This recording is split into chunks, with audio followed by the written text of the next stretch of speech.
What's up, YouTube? So placed 4 6-ton jack stands from Northern Tool underneath the car. These are what I'm pointing with my fingers are the bolts that holds the bumper. There are 4 of them, 2 behind that area and 2 on top. You just got to get in there and loosen those up, and that's pretty much it. These are all gunked up because of the oil bypass. Sorry I didn't video taking the radiator off. It was a pain. It's a one-man show, so I couldn't get everything. This is the crankshaft balancer I used to pull the crankshaft off. Spark plugs are pretty good shape. Just a diagram what your spark plug should be looking like when you take them out for inspection. Port match the intake once I took it off to make sure vacuumed every little bit of bits and pieces that came off, so cleaned it real nice. So the areas with the head gasket, I used the Mopar head gasket. It shows left and right, so you just got to make sure that all the holes for the coolant and oil and all that stuff pretty much matches up with the settings. These are the heads. There are some casting issues, but nothing that I could feel with my hand. Still sealed up pretty nice, but I cleaned them with lacquer thinner and brake cleaner and used some pads to really get them nicely finished. Again, showing the head gasket here that I used. These are Mopar head gaskets. Dirty one, clean one. How do they compare? I used ARP head bolts, not the studs. Just show you a quick way of installing those washers in this video. The next picture coming up after this would be the timing chain tensioner. So that area, that circle, you just put a pin inside and lock it in. Phaser is locked. These are your camshaft bearing area, and these are your this is the old camshaft that I pulled out. Super sharp. Fit and finish is awful on this. Super sharp edged corners on this, so I'm glad I changed the camshaft on this Challenger. So that's the area where I slid the camshaft in. Plate comes off, pull the old one out, slide a new one in. Again, cleaned it, blocked really good before I installed the gaskets on here. This connector was one of the most painful things to take off. Just show you a video where it's connected to in the back.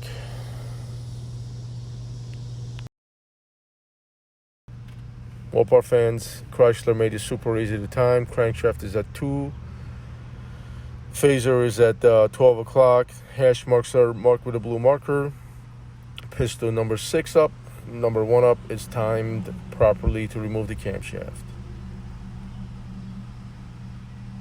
Alright, so now it's time to remove the springs. As you can see, I removed the other ones, showing you the last one that I'm going to replace. Use this power tool, Powerhouse, purchased from Amazon. So it has an adapter. It gets hooked up to the top of the spring, presses down the retainer, and compresses the spring down so you can replace it with the pack. So the kit I bought from GA had pack springs, spring seats, washers, and chrome moly retainers. Came with hardened push rods. So everything was designed for performance and bigger power, which I'm glad that I replaced. These are springs from Mopar. I'm not sure. May have some QC issues, so they sometimes break and cause the valve drop in the cylinder, or usually causes the engine not to run properly. So hopefully it's not causing the valve to drop, because then it can lead to a catastrophic failure. But yeah, this is usually if I do it two-handed, this is usually a 3-minute type ordeal. But since I am only recording with one hand and the other hand is replacing the spring, so it's going to take a bit longer. use the magnet to remove those valve retainers. Some people or some of the engine builders advise on using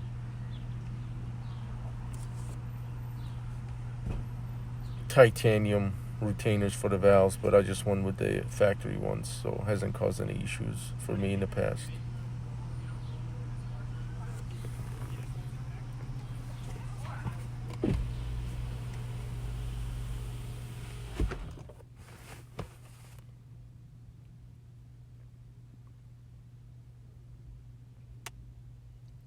So you can see I'm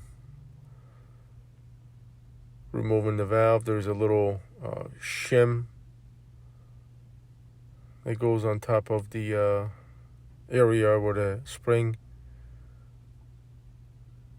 pretty much a Mopar factory spring seat. Then I use 2 shims. I believe the numbers were 60-70 and 60-60, backed by chrome moly spring seat and pack spring right after that, and a chrome moly retainer.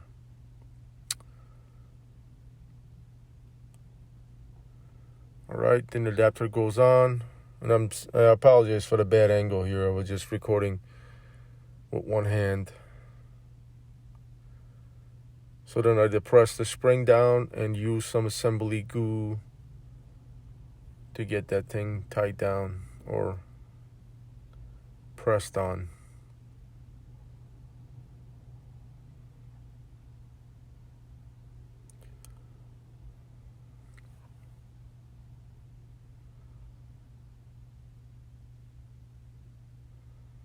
There you go, spinning down, pressing it.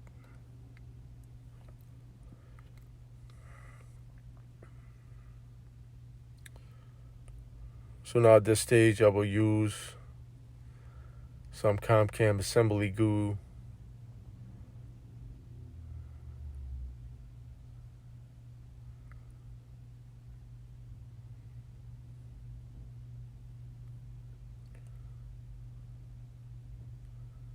to place those valve retainers back where they belong, just like that.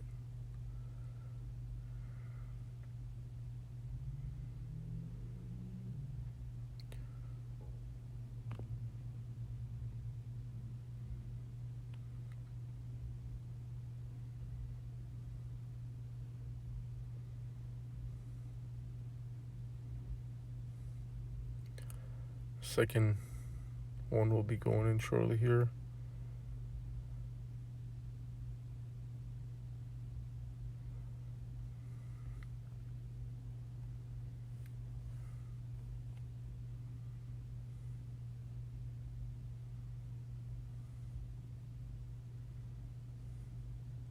You can also reach out inside of there and feel for it to make sure they spin freely, so they're not misaligned or they seated correctly. They're kind of tapered, so once the spring comes back up with the retainer, it kind of goes around the shape of it and locks it in place.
Rated 140 pounds.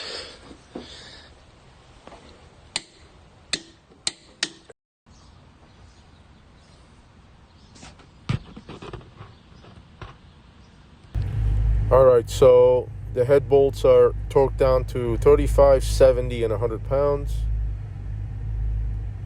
Jay don't recommend replacing those solenoids. Just leave them in there. Sometimes they cause trouble on them out, so I didn't touch those. Pretty much set this end stages here. Now show you the long tubes install. What I did on this is I installed the headers on the heads and slide them right through between the block and the frame here. It was easier for me to do that. If you don't have the muscles, then you got to do what you have to do, but that was the easiest way for me to do that. You can see everything has to be cleaned super nice and clean. Coming back to the rocker arms here, they torqued down to 17 pounds plus 30 degrees. I made sure that all the push rods were sitting in the proper space behind the rocker arms before I torqued them down, so everything was double checked, triple checked. Some of those valves that they don't have tension on, you see that rocker arms moving, all you have to do is just push it back in a spot, no big deal. So now in this video, I'm just showing you guys, I'm going to spin the motor, everything is torqued down. I want to make sure that there's no suspicious noise or anything coming out. Everything's torqued down to where it needs to be at, according to the Mopar and other parts providers, before I put the valves covers on and the intake and all that good stuff. Like I said, I apologize again. It's a one-man show, so I couldn't video everything I did. I needed two hands, and I wish somebody was there or had enough patience, I would say, to video the entire process.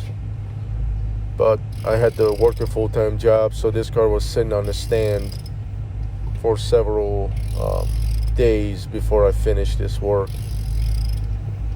But thanks for all your support. Please subscribe and keep on watching my videos. I got more content coming. Thanks again.